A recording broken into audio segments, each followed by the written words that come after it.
There have been times in my life where I have felt completely overwhelmed. We just get all caught up in the details that really don't matter. But really, when we show up in a room, what people remember about any of us is how they felt in our presence.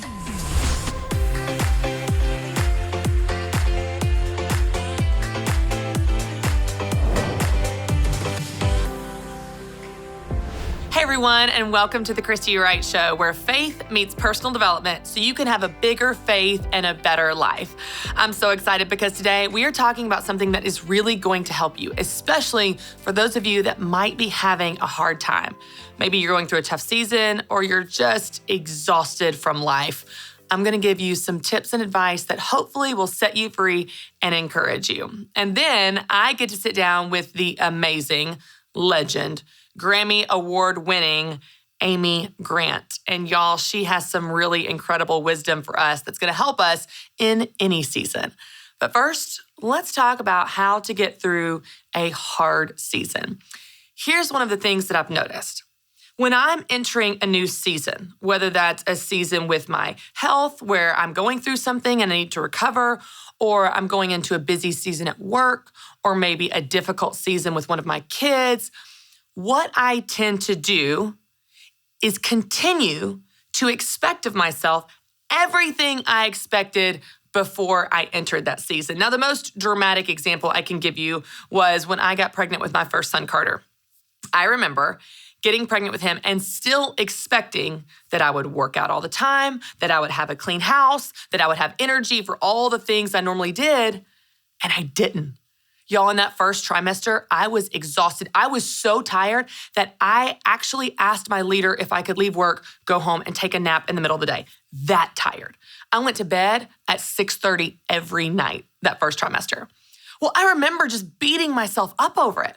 You're not getting anything done. You're not cleaning the house. You haven't run in weeks. Because I continued to expect of myself everything that I used to do, but now I was in a new season. I experienced something similar when Carter was born, and I thought, oh my gosh, maternity leave? Like, I'm going to have a spotless house and start new projects. I don't know, maybe I'll start a new business with all this free time off of work. What a joke! If you even get a shower each week, it's a success. I had no idea how hard it would be or how little time I would have for those things that I used to have time for. So whether you are newly pregnant or you have a newborn or you're going through a health situation or you have something going on in your family, something going on at work, I want to give you 3 very simple things that you can do to help you adapt to this new season that you're in, to help you get through this season a little bit easier. The first thing that I want you to do is lower the bar. Lower the bar. Whatever bar you set for yourself in terms of expectations of how clean the house is going to be, how much energy you're going to have, how good you're going to look, lower the bar. Lower the bar. When you go into a difficult season, that season, regardless of what it looks like for you, is taking up not only time, it's taking up energy, it's taking up emotional capacity that you have, it's taking up mental space, it's taking a lot from you. Anybody watching or listening right now that is going through a hard time, think about how much you think about that thing. How much do you think about that thing? How much does it consume your thoughts, your time, your days? A lot. So if it's going to take up this much space in your brain and this much space in your calendar and this much space in your physical energy, you've got to lower the bar. You've got to lower expectations of yourself in this new season. Lower what you expect of yourself and lower the standard. Stop holding your feet to the fire for all the things you used to do before that happened.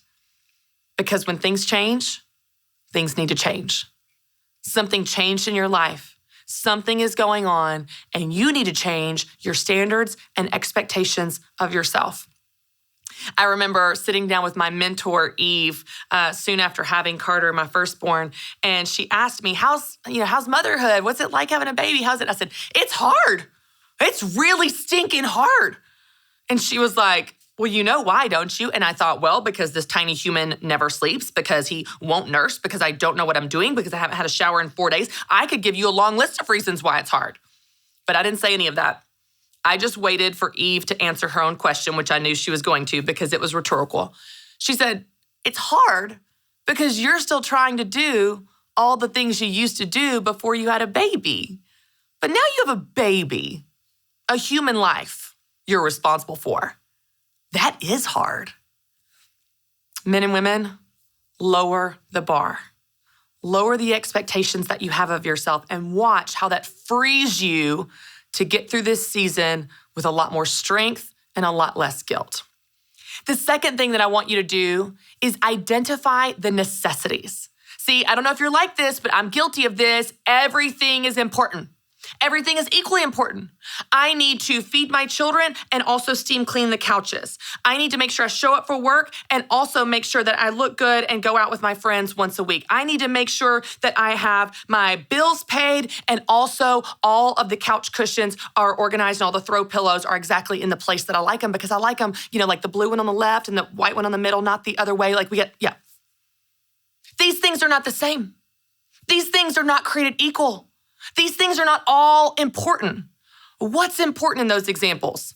Feeding my children, going to work. That's it. It's not important if the couch is steam cleaned. It's not important if my throw pillows are in the spot that I normally prefer them to be in. Identify the necessities. What is a necessity right now? I'll go ahead and tell you probably what it is.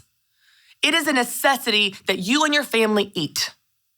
It is a necessity that you show up for work or your business or whatever source of income that you have. It is a necessity that your children are safe.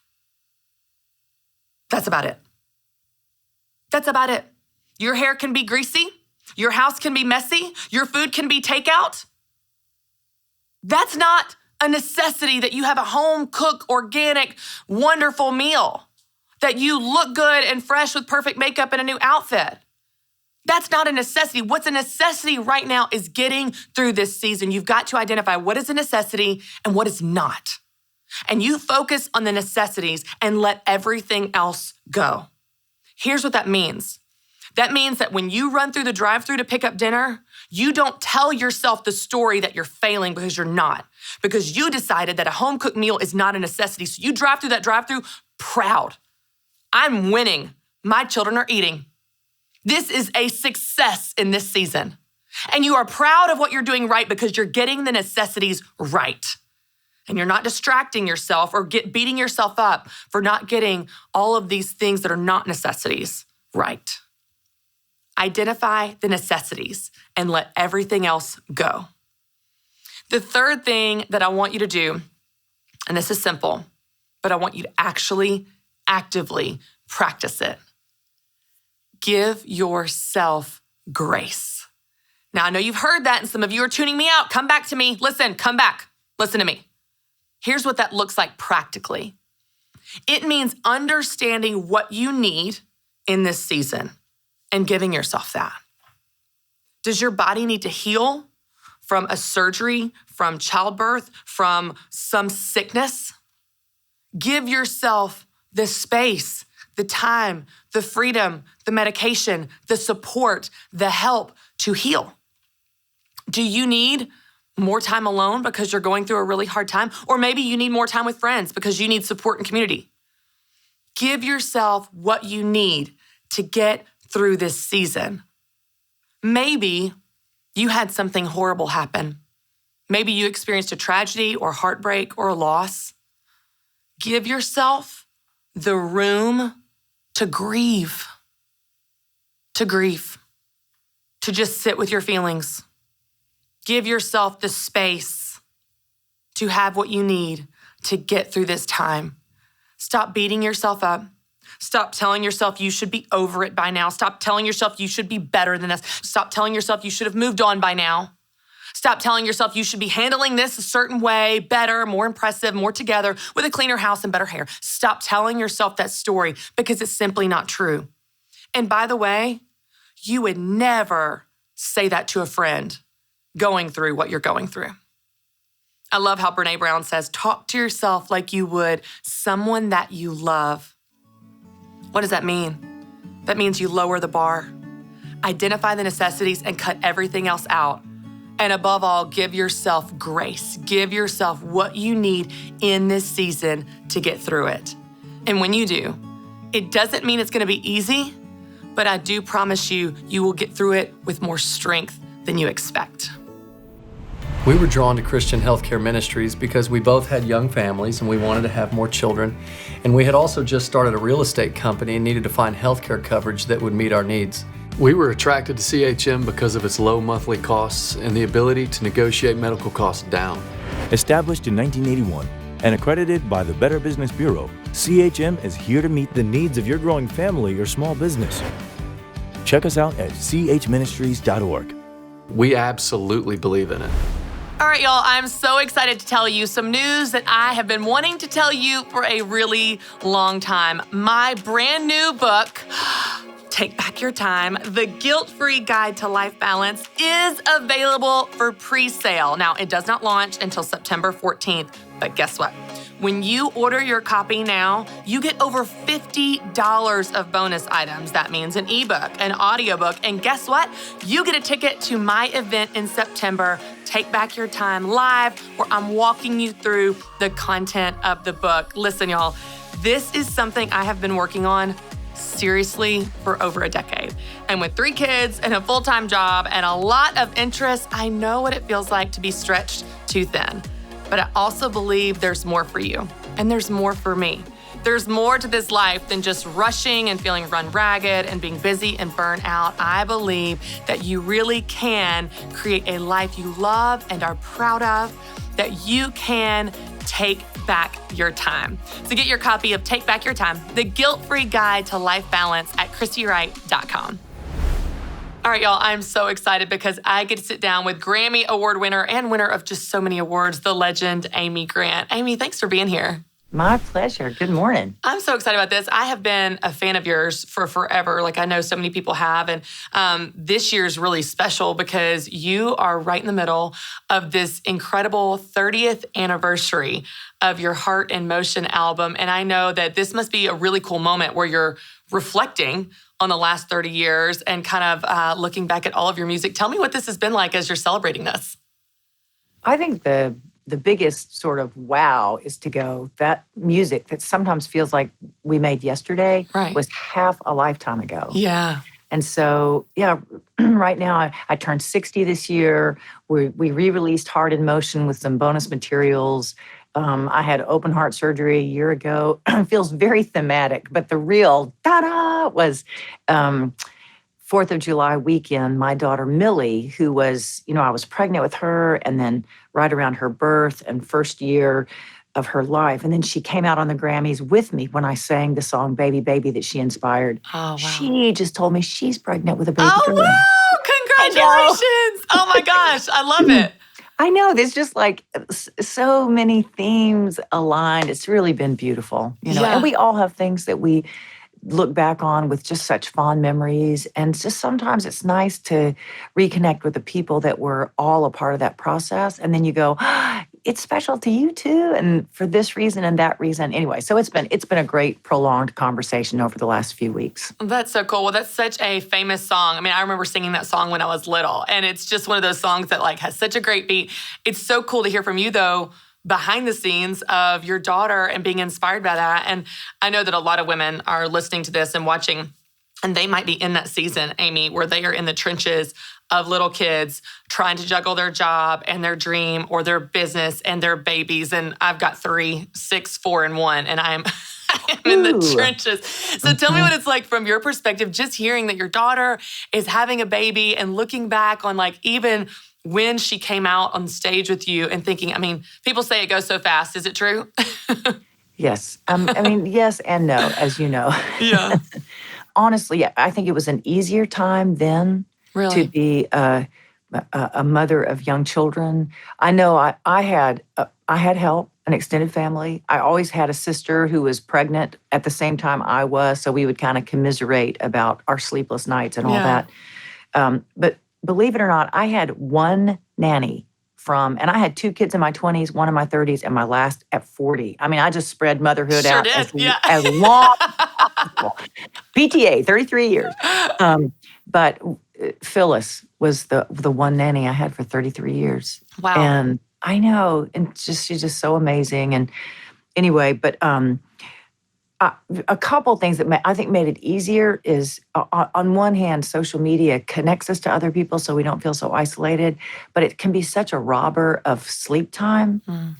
And that that's just even what I tell myself is, when you're tired, if you can sleep, put your phone down and get a nap. And then also, my whole life, I have enjoyed just like looking at my watch and saying, I've got 5 minutes that I have nowhere I have to be. Yeah. I take my shoes off and go outside. Yeah. And go, I'm taking a 5-minute vacation. That's right right. here. Because you can do 5 minutes, you can sneak off for 5 minutes. Yeah, I love that. Such simple things, but I also love how you highlight the importance of help, because I think so many women feel guilty. When I launched my first book, Business Boutique, in 2017, we hired a nanny. Her name is Becca, and she's been with us since, and she is a part of the family. She will be with us forever, hopefully. But I think so many women feel guilty about having help, whether that's a babysitter or a nanny or any type of childcare. And I think when you're juggling a lot of things, I just love that example that you set, that you say, hey, you need help to be able to do all these things that you're doing. It's not weakness. It's wise to have that. Well, yeah. And I mean, there are all different ways for a family to be structured. Right. But anybody that's doing a lot of extra things, they're getting help. Yeah, absolutely. I mean, nobody can do it all. And, help comes in waves, or it can be constant, like a nanny. But just to me, the emotional responsibility of being a mom, you have to find ways to sort of lighten that load. Yeah. And anyway, I can't listen to Patsy Cline without remembering the stretch of time that, bubble bath, which might not be a good idea now. I'm not sure what they say, but 30 years ago, we were doing bubble baths with the kids. But bubble baths with my 2 daughters when they were little, listening to Patsy Cline. Yeah. And I would just say, anytime you can infuse music into cleaning up the kitchen, infuse music into housework, infuse music into bedtime. You don't have to be singing it, but there's something about that just, it is soul-filling. And you go, oh, we're going to make it. It is. It's so true. We'll put on music and we'll let the kids go around the table and pick songs from Alexa, request songs. And they're always like some of those like kids bop type of upbeat, fun music. And we'll do dance parties and make up dance moves while we're at the table, just real simple things, but it keeps them energized, engaged, actually eating, surprisingly, and it keeps them not fighting, which is so key. Music will reduce the fights, which is nice. Yeah, that's good. That's good. Speaking of music, Amy, you have been doing this for such a long time, and you still seem to love it. What is the secret to not burning out on this thing that you love? Because I know a lot of people, they're doing something they love, but even that thing they love can become a grind, and they don't want it to, they don't mean for it to.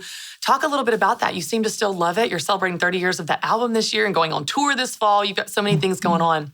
What's the secret to that? Well, I mean, after COVID, everything that we were doing tour-wise, ceased. Right.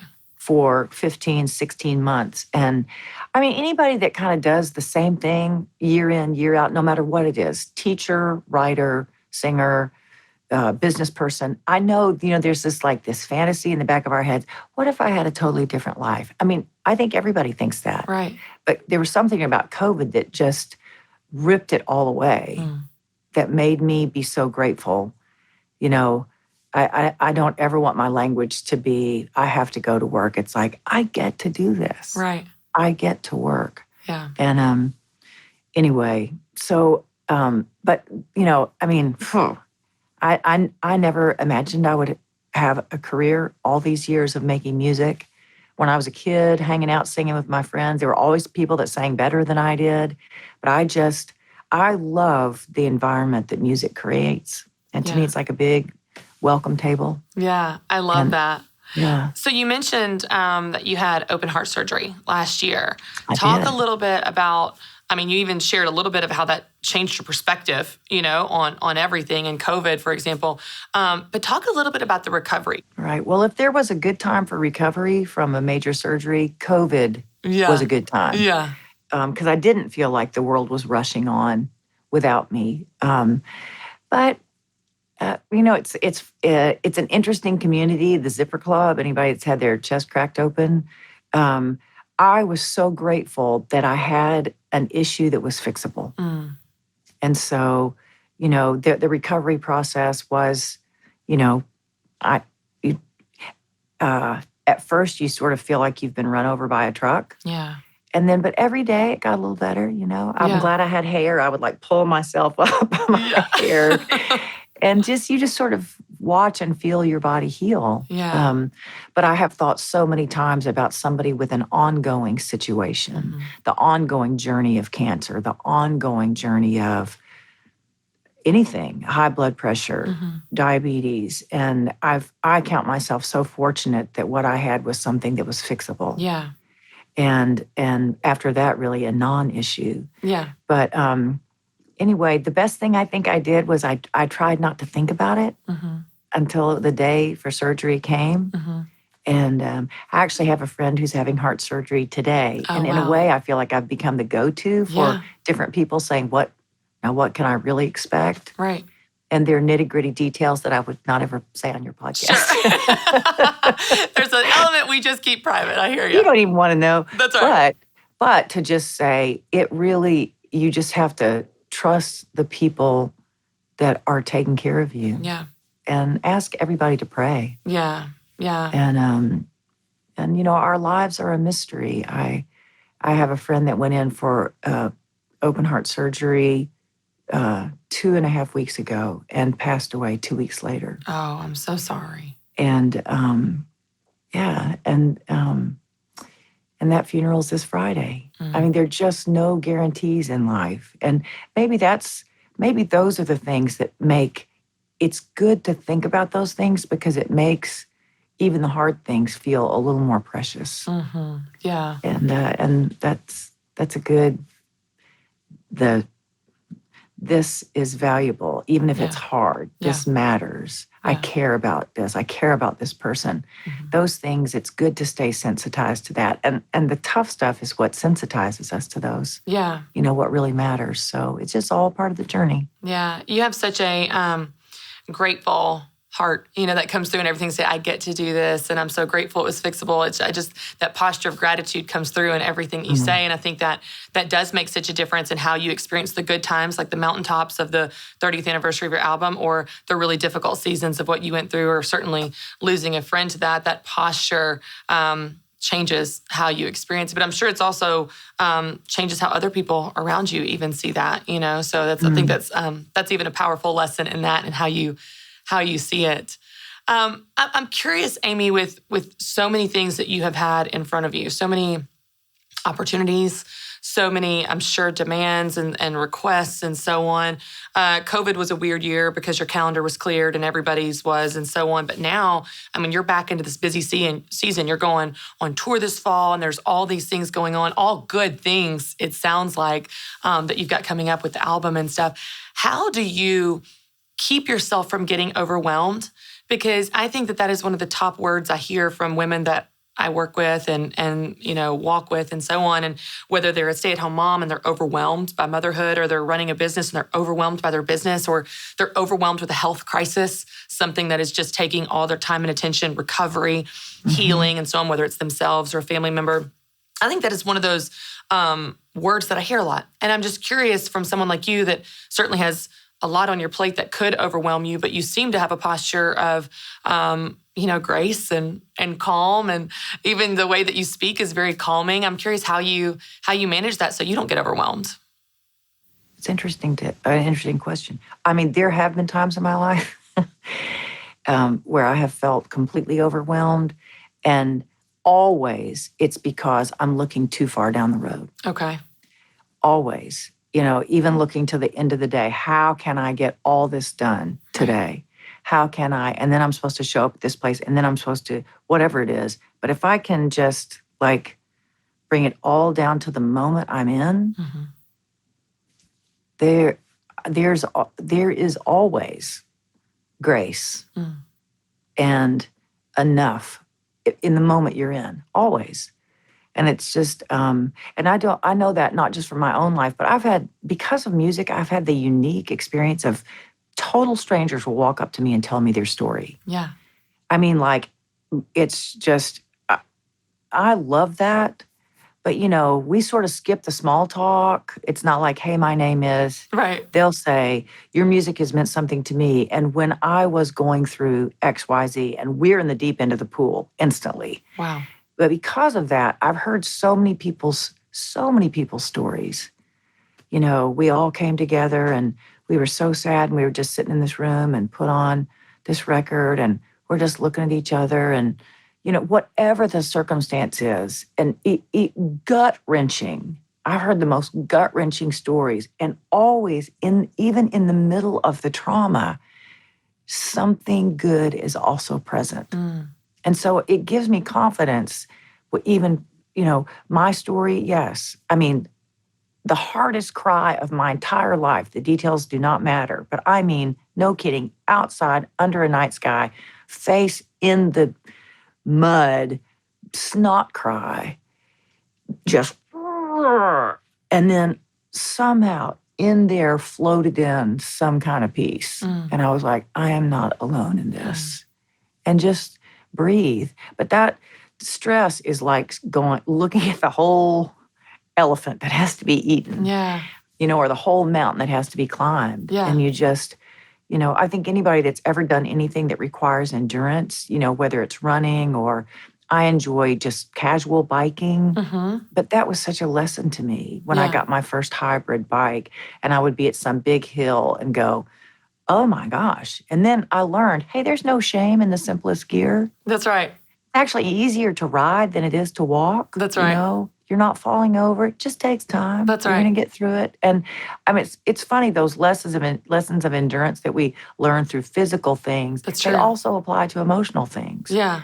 It's just like, okay, just one step, just breathe. Yeah, that's such a good example. I like to run. My husband and I met in a running group, and when I'm going up a hill, I have a similar tactic where I do not look at the top of the hill because it seems insurmountable. I'm like, that mailbox, that fire hydrant, that light post, and then one tiny thing at a time. Before you know it, I look up, and then what I naturally do when I get to the top is I'll glance over my shoulder like, okay, I did it. I made it, before you keep going. And so that's such a great analogy for life, whether it's biking, but I love the bike. I love to bike as well, but I love the easy gear. And I think sometimes women especially, we can be so hard on ourselves. Like, I've got to do the hard gear, and I've got to get there to the top, and I've got to be the fastest, and I've got to look good when I get to the top. And it's like, hey, take the pressure off. Yes.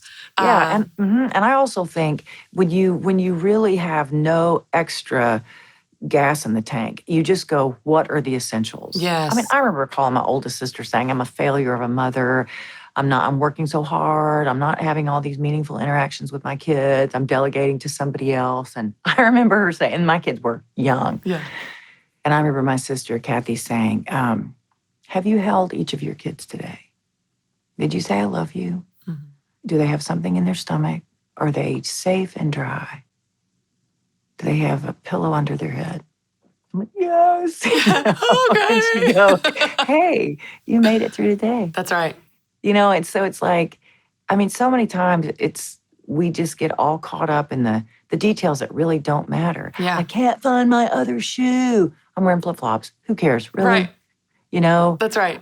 I didn't, I don't have time to present myself. Well, what matters most? Run a brush through your hair, throw on some lipstick. Really? I mean, it takes 30 seconds. I mean, all those things that you go, I thought this mattered. But really, when we show up in a room, the stuff we think is important about our presentation is so much less important. What people remember about any of us is how they felt in our presence. And we get so locked in our own heads, like, I'm not enough, I'm not this, I'm not showing up the way I wanted to show up. But if we would just take a big breath at the threshold and say, I'm a channel of love and light for this world. And all that requires is openness. That's right. And go, I'm going in here with my 14-day-old unwashed hair, and I powdered my body for the third day in a row. Nobody get downwind. But if you just go, okay, I can be a channel of love and light. Yeah. And you just walk in and... I love that. I love that. I love the wisdom in that. And I love the wisdom in what you said a minute ago. I want to circle back to when even the correlation you said, I'm typically overwhelmed when I look too far down the line. And as soon as you said that, I was like, yes, that is what I do. It's like, oh, and then this, and then this, and then this. And we actually create this giant snowball effect that we feel like we're sinking under. But I love your reminder of like being present for right now, what's in front of you. Yep. You are doing it. It's not just that you can't do it. We feel like, oh, I can't do it. You are doing it. You're doing it right now. And I love that reminder. Similar to the overwhelm question I've got, and I know we have to wrap up. I want to respect your time. But I'm curious for someone like you, Amy, that has so many opportunities and demands. I always love asking people, how do you decide what you say yes to and what you say no to? Like, I know it's not a formula and all people are different of like, well, here's what I ask myself, or here's the discernment I use. Do you have any type of like questions you ask yourself or anything to help you decide what's right for you and what's not? It's hard. Well, I'd like to say I have an overview. When it comes to work, I have a manager. Okay. And so, she fields the first line. Sure. But there are times when I get, I put too much on my plate, because I have work things and then personal things. And I have sung with a great singer named Kim Keys. We've toured off and on for years and years. And she has seen me, we're like putting on mascara right before we go out and sing, warming up in the dressing room. And I remember at the end of one tour, and she said, will you do me a favor in this time off? And I said, what? And she said, I want to see you water the seeds that matter the most to you. That's beautiful. And that was the best advice, and so I'm constantly having to say, am I watering the seeds that matter the most to me? Because those are like the relationships that I chose, or the people whose life crosses mine, and it feels like this matters right now. Right. But I usually know that I have, I'm too far outside the lines, and I'm like, I'm dying here. Yeah, same. That's how I know that I have overcommitted. And so to me, it's just like the pendulum will swing too wide. I'm too isolated. Well, now I'm kind of getting sad. Right. Well, now I'm doing too bored. much. Yeah. So anytime, I always just look at that, whatever that thing is that makes you do that. Yeah. And go, oh, well, it's just time to shift a little bit, And I'm constantly saying to myself, I have my hands on my steering wheel. There you go. I can't steer anybody else. I can't steer my husband. I can't steer my children. But if I can steer myself closer to this support system, I can steer myself away from this thing that feels a little toxic, but I just always just, but I don't ever do it right. I just know, it's like you hit the thing on the edge of the road. And I go, oh, recalibrate. Yeah. That's the only way I know Yeah. is just, do your best, and then you're constantly recalibrating. Yeah. I love that. So many women are listening right now going, oh yeah, I am on the bumper thing right now. But that's such a good analogy. And I love that advice. That is just such powerful advice. Water the seeds that matter most to you. And it just gives you such permission to decide what those are, and also the freedom to shake the guilt. They don't have to look like someone else's, not someone on social media, not your neighbor, not your sister. What's important to them that you, I love your example too of the steering wheel. You have the responsibility and the opportunity to water the seeds that matter most to you. Amy, you're just a light. You are a vessel of light and love in this world. And I'm so grateful for you. I'm so grateful for your music and for you hanging out with us today. I know people want to know about the new anniversary album. So tell us where can they get it and what all comes with it? I know you've done some new stuff with it to celebrate. We have. So Heart in Motion came out this month 30 years ago. And we created... I'm sure all music platforms you can get it, and we actually, reprinted LPs. Oh, awesome! And yes, but I know that the digital downloads are possible with like songs that didn't make the record. Oh, cool! And some of the original demos, and some of the crazy remixes. The whole club scene back in the early '90s. Those have not been findable anywhere. Yeah. And those used to crack me up. I would get a remix from A&M Records and I would go, are you sure that's my song? What did you do But to then it? it starts going and you go, oh, no wonder this is like hitting the club scene. But yeah, and mostly we just did a lot of reminiscing with all the people that were part of that project. And it was just so lovely to look back and yeah, just reminisce about a sweet time in life. That's awesome. And I'm guessing they can get it anywhere. They get music, amygray.com, all of that, that good stuff. Well, I cannot wait to go listen to Baby Baby. I'm like, yes, it like brings me back. So thank you so much, Amy. Thanks for doing this. Thanks for hanging out with us today. And certainly thanks for your wisdom for all of us. Hey, just keep going. You're doing great. All right, y'all, I have some exciting news for those of you that have a business or want one. How do you use social media to actually build your business? Well, I'm so excited to tell you about a new partner called Comment Sold. They help you streamline the entire process of someone commenting on one of your posts, and they help you turn that fan into a customer seamlessly. You can get started with a free 30-day trial by going to commentsold.com/Christy Wright. When you do, you get a free ring light while supplies last, because y'all know we love some good lighting for our selfies. So go to commentsold.com/Christy Wright to get started.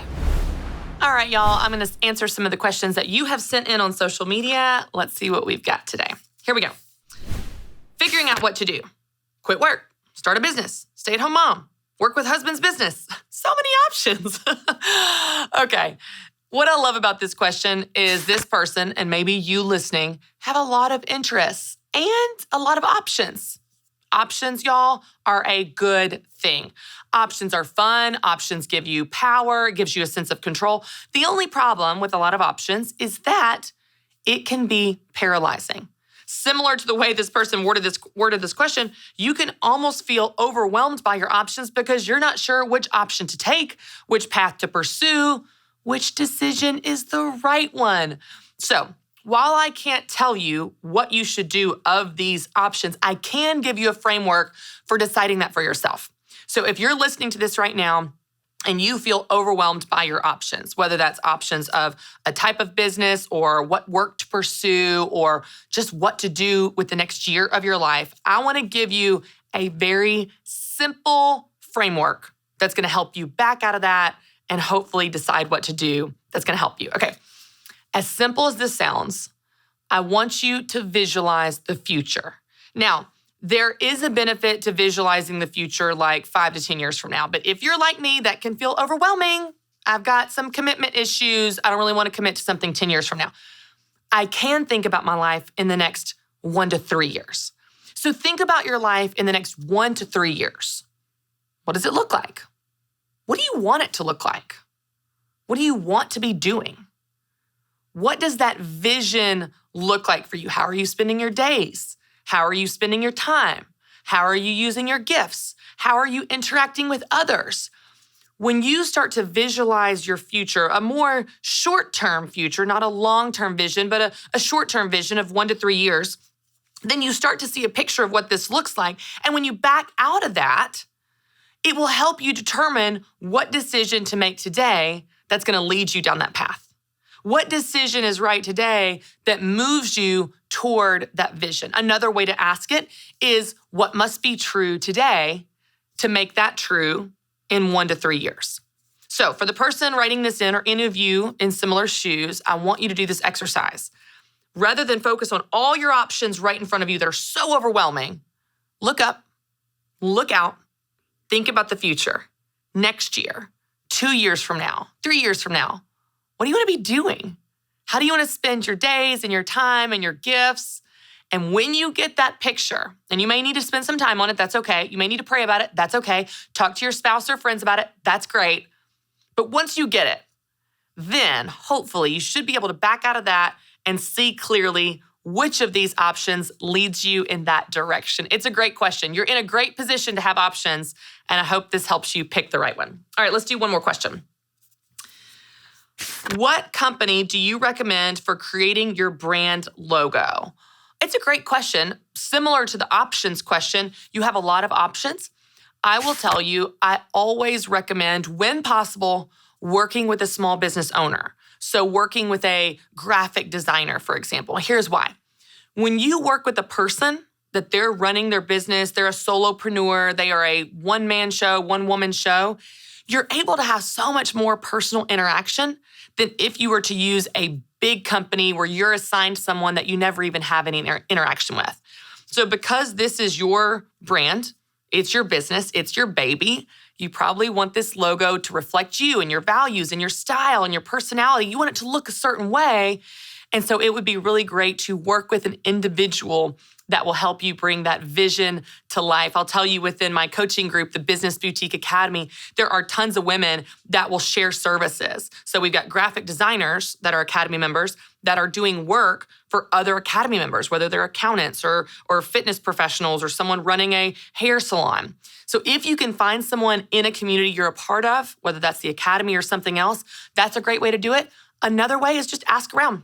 Post on Facebook, talk to friends, talk to family. There is another Business Boutique Facebook group that's an open group for anyone. You can certainly seek out those services in that group as well. But if you find a person, then most likely you'll have a much more personal touch on your brand logo. I hope that helps.